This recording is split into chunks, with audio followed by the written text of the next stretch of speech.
Today at GLOJAS, I'm going to utilize my experience, my skill and my knowledge to extract the graft from the donor area with the hidden technique. This is zone 1, this is zone 2. We have just finished extracting from zone 1 and zone 2. This is the design. This is the right moustache. The center here is the phytrum. This is the left moustache. Then small triangle here below the lower lid. Also we're going to fill up today. And this is the beard from here, slightly going to the right here, and to the left here, and going down here. So there's 3 zones. Moustache, the V shape, and the beard here.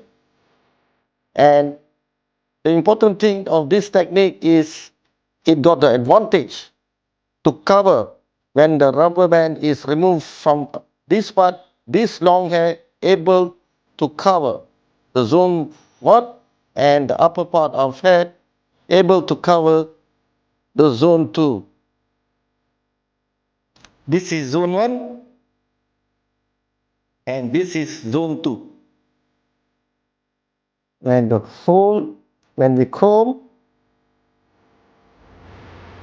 it is covered. This is called the hidden technique.